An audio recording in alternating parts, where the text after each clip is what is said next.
Ranjit, I am a management consultant certified success coach. आज जो मैं टॉपिक आपके साथ डिस्कस करने जा रहा हूं वो है balanced mind, mental approach and balanced emotions. जब भी मैं कोई स्टोरी शेयर करता हूं या किसी ट्रेनिंग सेशन में कोई टॉपिक डिस्कस कर रहा होता हूं तो उसमें शिव खेरा हमेशा टॉप ऑफ द लिस्ट होते हैं, क्योंकि जितनी चीजें मैंने उनकी किताबों से पढ़ के सीखी है, जिसमें freedom is not free, you can win, you can sell and you can achieve more, जो इनकी अभी रिसेंटली किताब आई है। एक स्टोरी पढ़ रहा था तो उस पर कहा जिस इंसान की मेंटल स्टेबिलिटी और जिस इंसान की इमोशनल बैलेंस और मेंटल पावर ठीक है ना सर, वो ही कामयाब हो सकता है।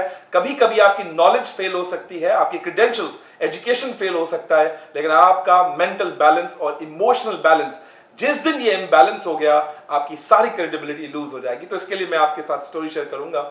अल्लाह ना करे आपके साथ कभी ऐसा हो और आपको सर्जरी करानी पड़े अपने ब्रेन की, अपने माइंड की, तो आपसे पूछा जाए आप किस डॉक्टर से करवाना चाहेंगे। आप तो उस वक्त जवाब नहीं दे सकते, लेकिन आपके घर वाले ये जवाब देंगे कि पाकिस्तान का कोई सबसे बड़ा सर्जन हो, नंबर 1 सर्जन हो, उससे हम इसका ट्रीटमेंट करवाएंगे।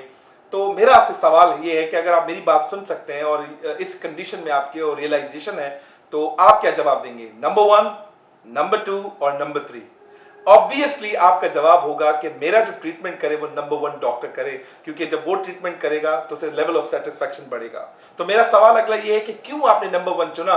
वो आपका फैसला था ही नहीं। वो फैसला किसका था? कि आपने किसी जगह से सुना होगा, किसी हॉस्पिटल से सुना होगा, दोस्तों से सुना होगा, फैमिली मेंबर से सुना होगा, या इस डॉक्टर की जो ट्रीटमेंट है वो बड़े कमाल की है, या आपने पिक्चर्स देखी होंगी, या उसने इतने कॉम्प्लिकेटेड ऑपरेशंस किए होंगे, आपको यकीन आ गया होगा या डॉक्टर बड़े कमाल का, या वो बाहर से पढ़ के आया होगा। उसकी क्रेडिबिलिटी, उसकी क्रेडेंशियल्स, उसकी क्वालिफिकेशन, उसका एक्सपीरियंस और नंबर ऑफ क्रिटिकल ऑपरेशन जो उसने किए हैं, उसका पावर लेवल बढ़ गया।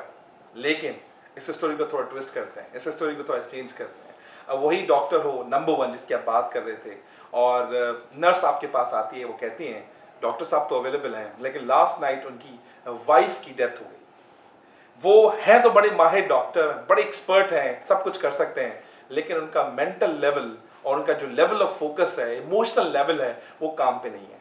तो मेरा सवाल आपसे ये है कि आप नंबर 1, नंबर 2, नंबर 3 किस डॉक्टर से ट्रीटमेंट कराएंगे? यकीन के साथ, दावे के साथ कह सकता हूं, आप इस नंबर 1 सर्जन के साथ कभी भी ट्रीटमेंट नहीं लेंगे। क्यों नहीं लेंगे? क्योंकि एक इंसान को पावर ऑफ नॉलेज तो है, एजुकेशन भी जबरदस्त है, एक्सपीरियंस हाई क्लास का है, लेकिन आज उसके इस इवेंट के बाद मेंटल लेवल, इमोशनल लेवल और मेंटल स्टेबिलिटी उसके हाथ में नहीं है। क्योंकि जब ये बिगड़ गई तो आपको पता है कि कहीं गड़बड़ ना कर दे। तो इसका मतलब ये हुआ, जो लोग आज की दुनिया में कामयाब हैं वो कम तालीम याफ्ता आपको ज्यादा मिलेंगे। आज जो लोग आपको कामयाब तरीन लिस्ट में मिलेंगे वो आपको पढ़े लिखे कम मिलेंगे, लेकिन उनके अंदर जो सबसे बेहतर चीज मिली होगी वो more emotional balance, mental stability and mental power balance मिला होगा, तब जाके उन्होंने जिंदगी में बेहतर फैसले किए होंगे। So this is a small story, it's may be a fictional, may be a imaginary story, but powerful sense into it. उम्मीद करता हूं आपको वीडियो बहुत पसंद आएगी। लाइक कीजिए, कमेंट कीजिए, शेयर कीजिए, and see you on the next story. Thank you very much.